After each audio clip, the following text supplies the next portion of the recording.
When you're traveling by vehicle with your pet, the core objective is to set everyone up for success. Make sure your feline companion is calm and content. No anxiety, no stress, and all of the essentials are met, at least as much as they can be, in a vehicle. As for you, as your cat goes, you go. If they're happy, then you're happy. That will naturally limit the stress as a whole, thus helping your cat all the more. In today's material, you guessed it, I'll talk about travel safety with your feline, the pre-travel prep, everything you need to take and do in order to keep your cat happy and healthy while on the road, proper cat carriers, and security during travel.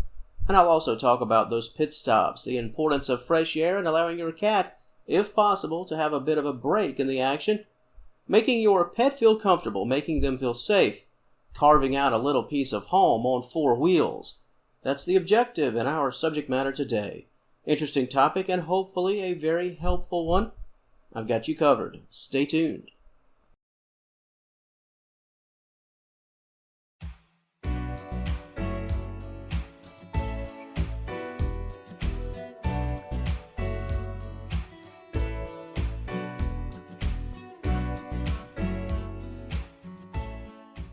Let's start things off with the importance of proper preparation. If you're going on a long trip and you know you'll be in the car for several hours, you should never just hop in a vehicle with your feline and just go. Once you're on the road and something happens, something you didn't prepare for, you could be in a world of trouble. Before you hit the road, make sure your cat is in good physical standing and well enough to take a trip in a vehicle, a long trip. And if you are aware, and it's common medical knowledge, that your cat could be anxious and or suffer from motion sickness during the drive, make sure your pet has the medication they need. Only give medication if it's vet suggested and certainly vet approved. Another positive prep step. This could take no time at all, but make sure your cat is carrying some form of identification. If your cat is microchipped, then you can gladly skip this step. But if your cat is not, it'll be very important to make sure your cat has a caller ID, just something that can positively identify your pet and provide the proper contact information. This is not designed to scare, but rather to cover all necessary grounds just in case of an emergency. And our next step when it comes to preparation is that all-important cat carrier. Make sure it's a good one. Perhaps if possible, select a different carrier compared to the one that is used for regular vet visits. A bigger carrier, if the option is indeed available. Comfort will certainly be critical. It could be a make it or break it in terms of how your cat responds to that long journey on the road. Once you've picked out the carrier, let your cat get used to it. Let them check it out within the home environment. Let them get inside for a few minutes. Allow them to relax on a comfortable and familiar blanket that you've placed inside. Somewhat simulate the carrier in an on-the-road type setting. Practice makes perfect, or in this case, familiarity makes perfect.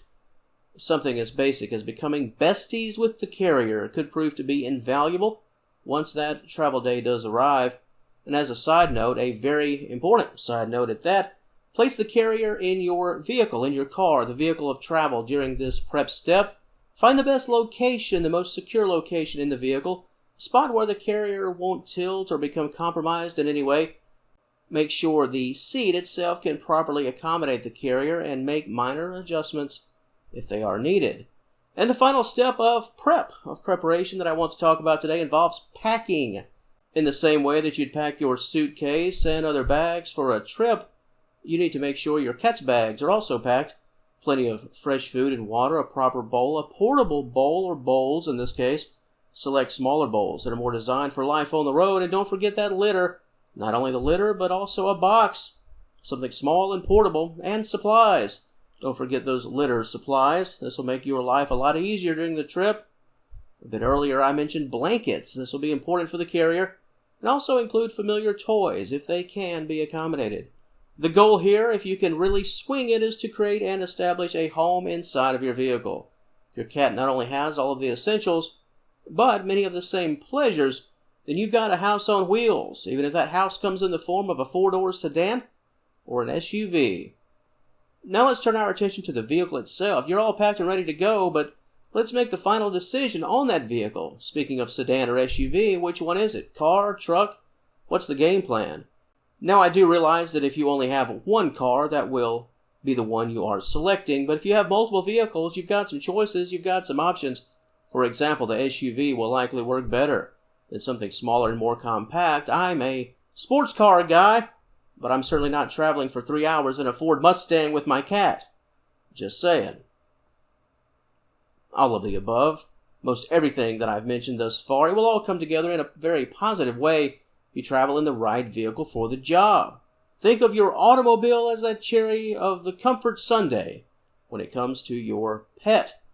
As for the trip itself, you're on the road, be prepared well in advance to make stops. You obviously know where you're going, but your special passenger will need a few pit stops along the journey.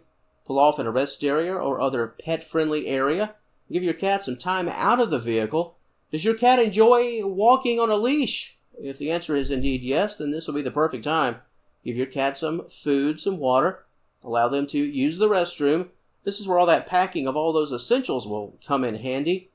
When it comes to the travel itself, your pet in the car, well, stay happy, stay calm. Your cat will likely feed off your energy. If you're secure, they'll feel secure.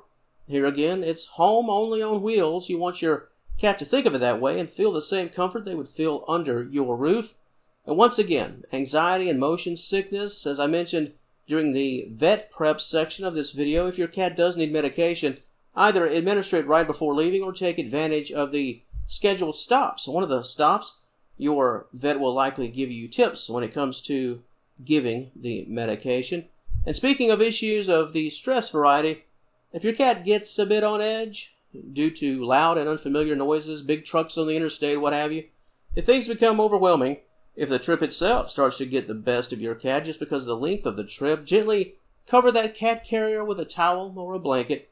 Continue to talk to your pet, provide positive reassurance, but if things become a bit too much, you can tell that your cat is anxious and upset. Create a relaxing environment by covering up the carrier. The goal here is to introduce a bit of a dark or a dim environment, a softly lit environment, a relaxing space, almost like if your cat crawled up under your sofa.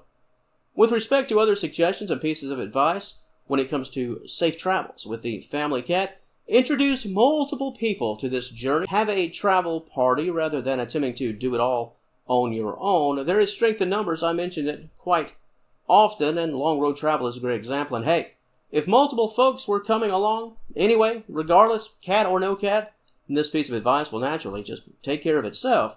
Another tip involves monitoring your cat just to make sure they're okay, which is obvious. But let's walk the fine line. You don't want to spend so much time monitoring your cat, looking at them, just checking them out, that your pet becomes annoyed. Sometimes, if all is well, all is quiet, it's best to just leave it that way. Don't rock the boat when the sailing is already smooth. The main goal here is just to get your cat from point A to point B. If all is well, that means you're closer to your destination, without a problem. And finally, let's do a little bit of a weather check before we hit those happy trails. The heat, the cold, severe storms, whether we're talking rain or snow flurries, everything in between. Sometimes you just have to make a trip, and that means you have to endure these elements. So much of how your cat responds could very much depend on the weather, especially if conditions are quite unfavorable, just from a general travel standpoint. To the audience, the great audience of Senior Cat Wellness, that's a wrap for this topic, but what are your thoughts? Anything that you'd like to add? Any tips or other pieces of positive advice that I did not include? Any personal experiences? Perhaps personal stories that you'd like to share about traveling with your cat, those long-distance road trips, perhaps 3 or 4 hour drives to a vacation spot. If you have stories, whether negative, positive, humorous, a bit on-the-job training, if you will, that allowed you to do things a bit different during your next trip, that comment section, as always, it's all yours. And if you enjoyed this content, please give the video a like and subscribe to the channel. I'd love to have you as a member of the Senior Cat Wellness family. And until next time, thank you so very much for watching, and I will talk to you later.